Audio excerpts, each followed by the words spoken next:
আসসালামু আলাইকুম। তো আবার চলে আসলাম নতুন একটা ভিডিও। তো মনে করেন যে বাড়ির মরিচের চারা আর বাজারের চারা কিন্তু অনেকটুকু তফাৎ থাকে। এই যে এগুলো হচ্ছে আমাদের বাড়ির চারা। আমি একটা জিনিস দেখাই, এই বাড়ির চারাগুলোর মনে করেন যে চেহারাটা কত সুন্দর, মনে করেন যে অনেক সুন্দর, মানে ফুল চলে আসছে ঠিক আছে, কিন্তু গাছের যে কুশিগুলো দেখেন কতগুলো করে কুশি দিছে, প্রত্যেকটা গাছে অনেক পরিমাণে কিন্তু কুশি আছে। এবং গাছটার যে সাইজটা হয়েছে, সাইজগুলো দেখেন, প্রত্যেকটা গাছের সাইজ কিন্তু মনে করেন যে ভালোই বড় বড়। আর বাজারের চারাটা কিন্তু ওইরকম না, ওরা মনে করেন যে বিভিন্ন ধরনের সার টার দিয়ে খালি কোনো রকম বড় করে দ্রুত মানে বিক্রি করার জন্য আর কি ব্যবস্থা করে রাখে দেয় আর কি। এই দেখতেছেন এগুলো কিন্তু আমাদের বাড়ির চারা। এই চারাগুলো দেখেন আপনি, মনে করেন যে কত সুন্দরভাবে মানে ডালপালাগুলো যে হয়েছে কত সুন্দর মোটা মোটা। দেখেন এই ডালটা যে হয়েছে কী পরিমাণ মোটা আছে। তারপরে মনে করেন যে গাছের যে একটা চেহারাটা মানে দেখলেই বোঝা যায় যে এটা একটা ভালো মানে ভালো বীজের আর কি চারাটা। আর বাড়িতে আপনি যখন নিজের জন্য কাটবেন অবশ্যই কিন্তু ভালো করে যত্ন করে যা দরকার তা দিয়েই কিন্তু মনে করেন চেষ্টা করবেন যে গাছগুলো সুন্দর হোক নিজের যেহেতু। আর যখন আপনি বিক্রি করার জন্য করে তখন কিন্তু আর অত করে না, বিভিন্ন সারটার দিয়ে খালি দ্রুত বড় করে দেন।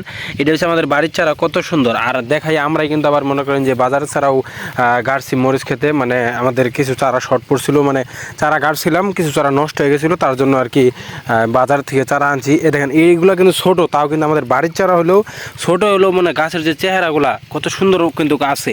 আর বাজারের চারাগুলো আর কি দেখাই আপনাদের আমি, মনে করেন যে গাছ ঠিকই ওরকমই, কিন্তু গাছের চেহারা দেখেন। দেখেন এটার চেহারা কেমন, মনে করেন যে এইখানেই দেখাই।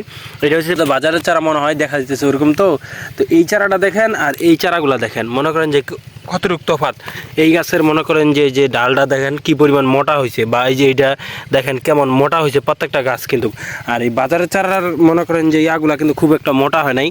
এখন মনে করেন যে অনেক সময় দেখা যায় যে আপনি বাজার থেকে চারা কিনতে যাবেন, জাত নিয়েও একটা টেনশন, যে বললো এই জাত হইলেও দেখবেন অনেক সময় হয়ে যায় অন্য জাত হইতে পারে, কারণ চারা অনেকেই চিনে না। আবার এই দেখেন এই গাছ বাজারে মনে করেন যেগুলো চারা আনে গাড়ছি আমরা, ওগুলো কিন্তু অলরেডি এগুলো ফুল চলে আসছে, কিন্তু গাছের যে চেহারাটা মনে করেন যে ওই বাড়ির চারার মতো কিন্তু হয় নাই, এগুলো চারা অন্যরকম হয়ে গেছে। তো আমরা আবার মাঝখানে মনে করেন যে পেঁয়াজ গাছ গাড়ছিলাম, হয়তো বা অনেক দিন থেকে পানি দিয়ে না দেখে হয়তো এই কারণে পেঁয়াজের ইয়াটা খুব একটা ভালো হয় নাই, অনেকগুলো গাছ মারা গেছে মনে হয় পেঁয়াজের যেগুলো গাছ ছিল। তো কালকে অবশ্য পানি দিয়ে দিছি, এখন এরপরে কি সার দিব আর অবশ্যই আপনাদের দেখাবো। আবার এর পাশাপাশি আমাদের মনে করেন যে সাইডে আছে আপনার ক্ষীরা, এই শশা একটা ক্ষীরা একটা, এটা কিন্তু দুই রকম।